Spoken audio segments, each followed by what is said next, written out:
So before I really dive into the meat of this video, I want to get some things clear right away. This was probably one of the hardest, non-biased reviews I've ever had to approach just in my life. I've made it very clear that I'm a huge South Park fan. I've been talking about South Park and games before Snow Day was announced. I've been talking about it ever since I started making this channel again.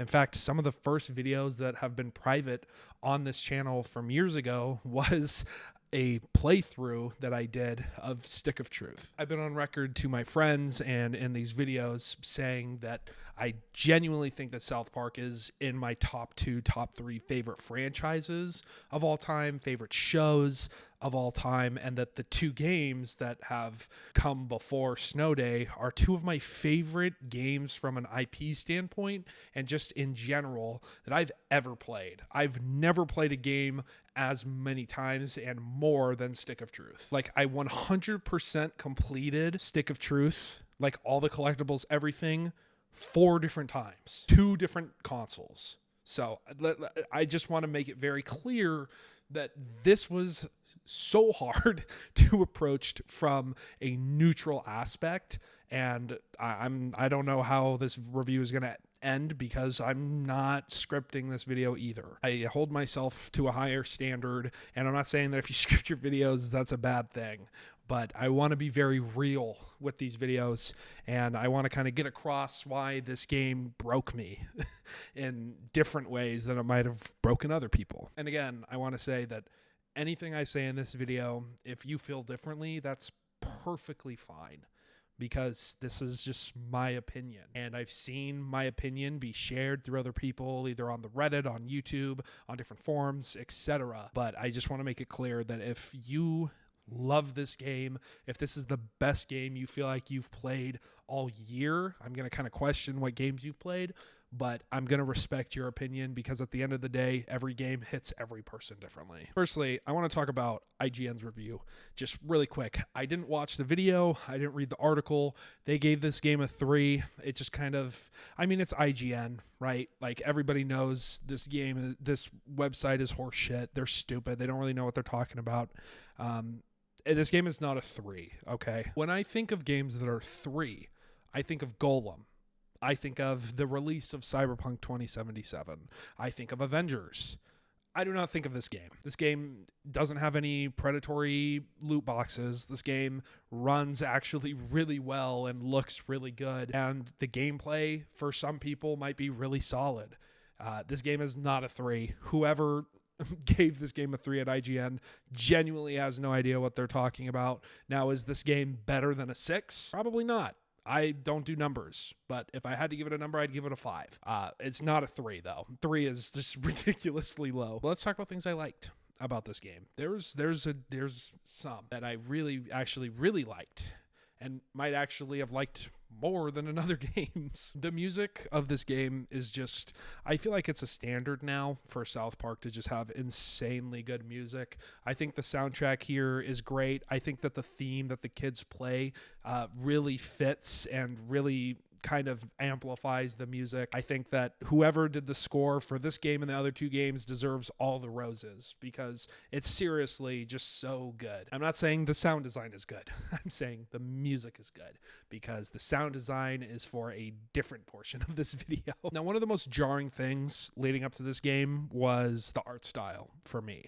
I didn't really be truthful in my Snow Day videos leading up to this game because I didn't really talk about how much I didn't like the art style, how I didn't like the art direction. And I kind of beat myself up over that because I'm trying to be as real in these videos as possible. I hated the way this game looked in every single instance that we saw it. I just was not a fan. Now, at the start of this game, they animated like the opening cutscene for the most part in the 2D show style. And I was low-key salty because I wished the game would have been in that style. But there's a scene when Eric opens his front door and runs into the main neighborhood, and it switches from 2D to 3D. And I think seeing the switch just kind of flipped something in my brain. There was also this promotional piece that they released before the game came out where they talked about how they went about animating this game in 3D. And I think that also helped me understand it. But man, the 3D art direction and style of this game is so good. The characters all look fantastic. The locations, oh my God, like seeing the neighborhood and seeing Koopa Keep, seeing like all these different characters in 3D, it was just, in my opinion, I think that the 3D art style is just way better for games. If they made Stick of Truth or Fractured But Whole or remade them or whatever this next game they're going to work on is, if they make it in 3D but with the gameplay elements of Stick of Truth and Fractured But Whole and add a new twist to it, I think it would be the best game immediately out of all the games. Because I seriously think that the 3D lends itself so well to video games. Now, this one's kind of a half and half for some of the locations. And I'm going to go into why I genuinely don't like the locations for the most part. But there are very specific zones in this game that are either kind of the main zone in a run, or they're zones that kind of come before you start a major level. And these zones are fantastic. I immediately think of Koopa Keep, Eric's backyard, and kind of like his whole neighborhood. I think of Jimbo's Guns, and kind of that street that you're on before you fight Stan and his army. And I think of Stark's Pond for a really good example of this. This was the most we ever got to explore of some of these areas, and they were in 3D and they looked fantastic. Like, they genuinely just looked so good. And I remember I was actually like kind of in awe because I was really disappointed in the game up until I got to Stark's Pond, and I thought that the game was gonna kind of turn, and it didn't. But this area alone saved my excitement at the time because I loved the way it looked, and I loved the way you could explore it. Now, I think that the character customization in this game is kind of similar to the Fractured But Whole, where your clothes don't do anything. They don't give you extra attributes. They don't give you armor, anything like that. And I think that's perfect. I think that's exactly what they needed to do. And I think all of the costumes that you can get, there's some really awesome callbacks in terms of like hats and shirts, and they all look great. I think that all of the characters sound pretty spot on. Like, there are times when Randy says something and I'm like, it doesn't really sound like Randy. Or there's times when Butters says something and I'm like, it doesn't really sound like Butters. But for the most part, all the characters act very much in universe. They all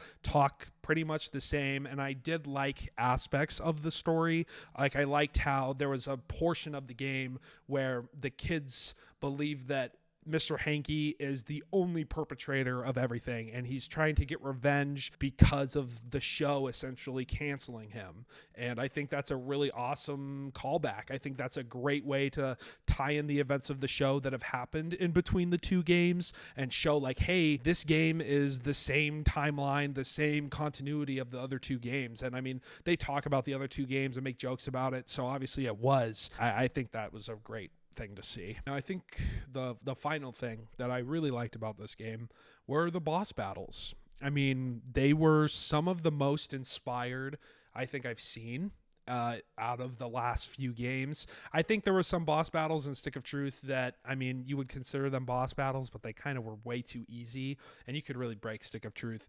But I felt like the boss battles here, even on the normal kind of medium difficulty, were actually kind of challenging at times, and they felt really fun to play. The environments that they were in all were like so well thought out. And just for example, the first boss fight of the game that kind of sets the tone for the rest of the boss fights is the Kyle boss fight, and he's in his elven kingdom, and the kingdom's like layout and design is just so cool. And I really wish that this like inspiration and how much they loved this portion, you can feel how much they love the boss battles in this game. I wish that feeling was spread throughout the entire game, because it's not, and it's very apparent that they tried really hard on the boss battles, and I don't really know if they did for the rest of it. Okay, so if you only wanted the good for the game, that's it. We're gonna go. We're gonna go into the bad now. The things that I really didn't like about this game. I'm gonna get the most obvious one out of the way. The gameplay style here. I was not a fan of it whatsoever, and there was a few different components that really kind of cemented my distaste for it. I think that these hack and slash roguelike games can be really fun if done correctly. But in this game, you kind of have 3 melee weapons and you have 3 ranged weapons for like a handful of different runs. And honestly, it was kind of headache inducing. Now, call it CTE, but I genuinely felt like when there were a lot of waves of enemies, I was just so lost at what I was doing. And it actually like gave me a headache. I couldn't play this game for too long. I beat this game 2 separate times. I knew what was going to happen. In each run, I knew the waves. I knew how much damage I was going to take. I knew when to dodge. I knew what enemies I needed to attack first. And I genuinely, like, I couldn't enjoy the game because there's no lock-on system. There's barely any combat customization. So after 2 runs, I was just done with it. Again, I love hack and slash games. Like, different beat 'em up games are so fun to me. But here, it was just boring, especially when you're reminded of the other 2 games so much. There's so much dialogue that talks about, oh, the new kid got way too overpowered, so we had to do this. Oh, like, screw the new kid because he did this, and now we have to do this. And it's like, stop reminding me of the games that have a more fun combat system than this one, because it doesn't help. I think the biggest thing here is honestly not having a lock-on system. I think that if you're gonna have these roguelike runs, not being able to really like lock on to a target when you have this 3D third person view is really jarring and makes it a lot harder. Obviously, like, you're supposed to be attacking as many enemies as once, and you're supposed to be using your BS cards or your bullshit cards, and you're supposed to be using your range and your attack and dodging and all this other stuff and your abilities, and it just is so blah. Like, we've seen it done so much better, and it's just sad to see it done this way. The leveling, like the level designs of this game are pretty horrific. There's so many instances where your character walks into the end of a zone and you load into the new zone and your character's walking and you're like, oh, okay, cool. Like, it was just a quick loading screen. It's fine. But then it goes to black screen again to show the zone that you're in instead of just loading you into the zone. I get it if I walk into a zone and then it starts a cutscene. Like, that's fine. But I walk into a zone, I go to a black screen, I see a hint screen that lasts 0.5 seconds because this game has super quick loading time, so it's kind of like a why am I even here? And then I see my character walking into the other zone, and then it fades to black again and starts the cutscene. Like, that's just so much unnecessary garbage when you could literally just let me walk into the end of the zone and then load the cutscene. Like, that's all that needs to be done here and not all this other convoluted bullshit. I just don't get it. Not to mention that some of these zones are incredibly small. It's laughably small at times. Some of them, they feel fine. Like, they feel good. They feel long. And then that's kind of how you want the game to feel. But then you'll have a zone that is literally like a 30-second zone in this whole like run. And it's just so frustrating. I think the card abilities are a great concept, and I like the idea of them because it gives you different ways of switching up the gameplay, switching up the runs. But honestly, after playing this game 2 times, one completely by myself and one with 3 different friends, I just didn't care. Like, I didn't care about the cards I picked. I didn't really feel like they helped all that much. I didn't really feel like they did all that much. I felt like the only one I really used was the rush card and then like the fart jump card, because you could have some kind of fun and funny different ability cards that mix and match with them. Then the bullshit cards are just kind of boring. Like, they're not that cool. Not to mention that it feels like at the first 3 or 4 levels of the game, it feels like the bosses all kind of get the same bullshit cards. I feel like the amount of times I fought vampire kids from bullshit cards was more than any other card. And I get that maybe they just didn't add enough because they're going to add more later. And I get that it's random, maybe. Like, I'm not sure if the main level is the first time a random or not. But, man, it's just like, it really just, it feels like there wasn't a lot of care done to it. And it sucks because it's a really cool concept. It's a great way of making the game feel replayable.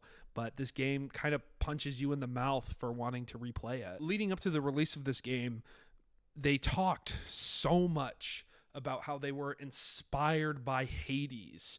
And if you didn't know, I personally think that Hades is one of the best roguelike games ever made. I'm not a fan of roguelikes. I really am not. And I really think that Hades is one of the best games that you can pull from in terms of how to make the runs and the roguelike feel of that game actually matter. And it made me excited because obviously this game is $30, which is great.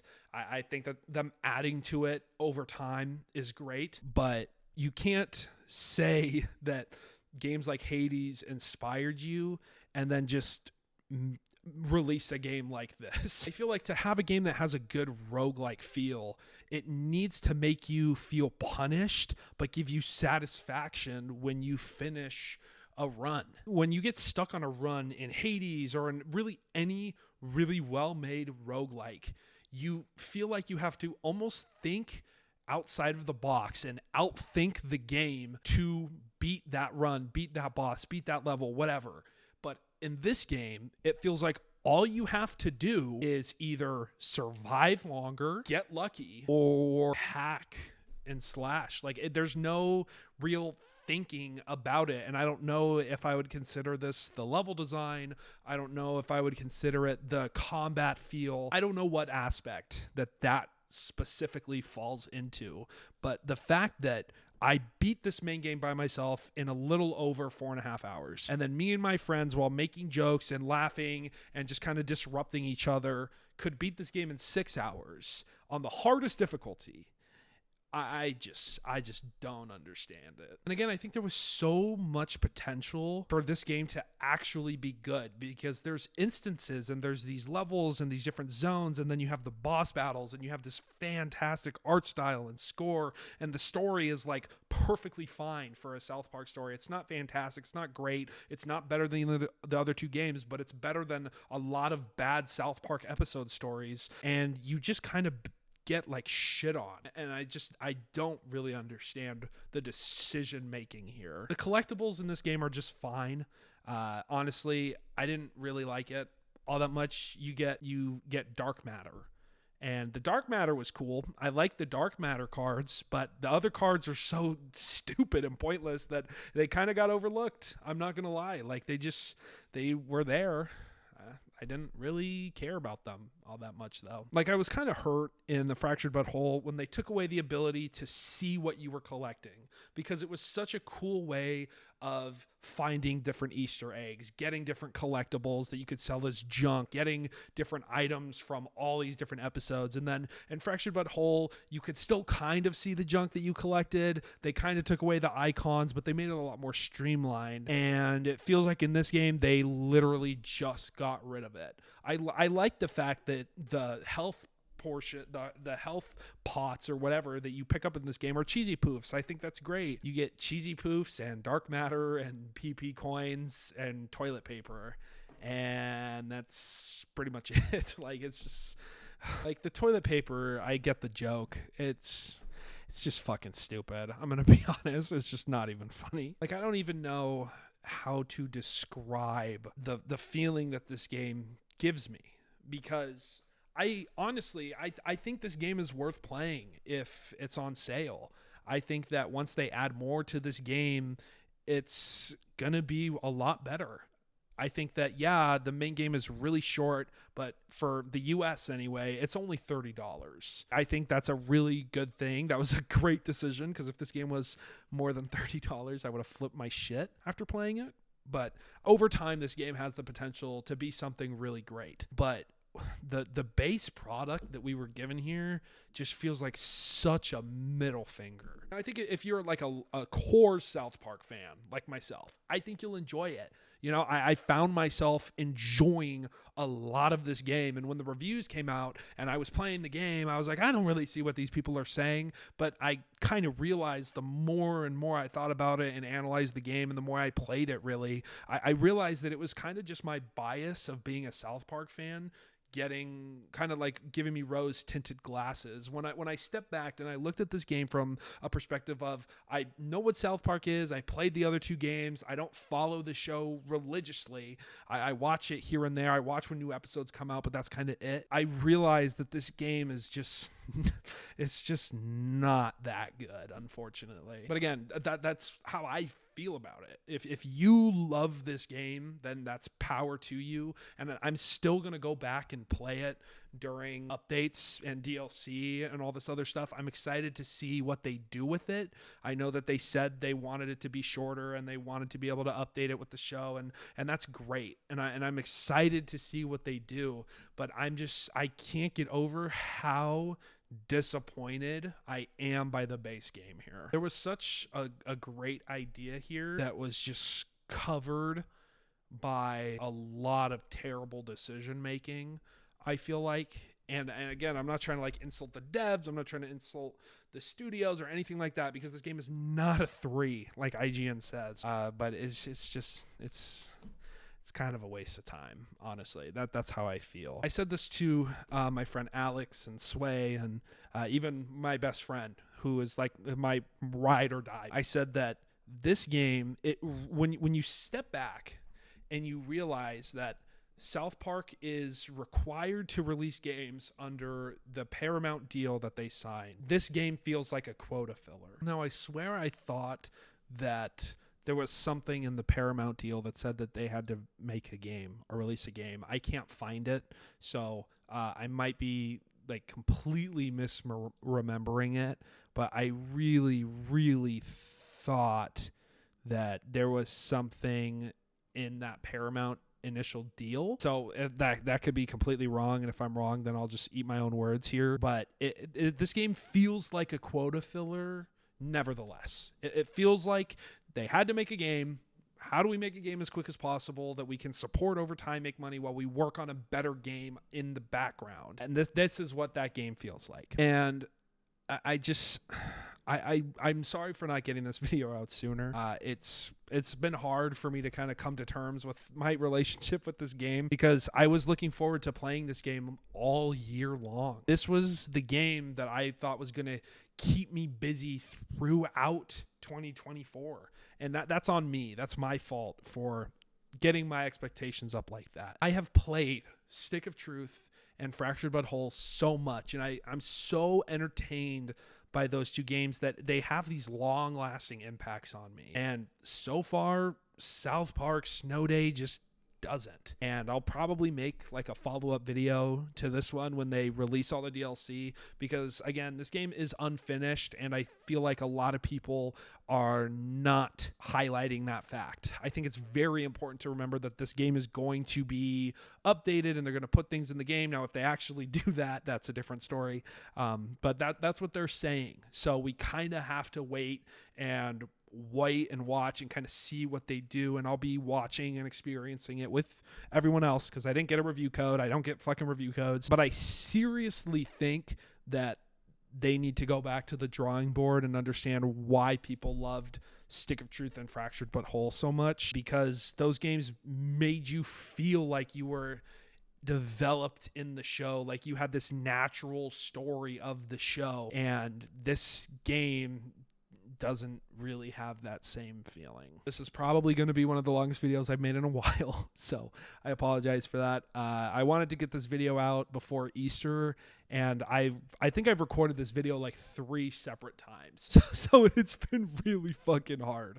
But I'm just gonna, I gotta get a video out. I gotta stick to this one. So there's been a lot of gaming news recently, so I might do some like catch up videos, but I just wanted to say thank you guys so much for all the support recently. It's been really great having so many new people come to the channel and subscribe and comment. And you know, I'm probably gonna get people on this video who comment and disagree with me completely, and that's totally fine, because I really think that people should have to be able to have like a conversation about things and not scream and yell at each other. But anyways, that's going to be it for me today. Thank you guys so much for watching. You can see other videos on the screen at the end, and you can also subscribe if you want some more. Drop a like on it or dislike. It helps the algorithm either way. So even if you're hating, it helps. And again, thank you guys so much for watching. I'm going to go drink some tea because as you can tell, my throat is dead. Hold on, pause.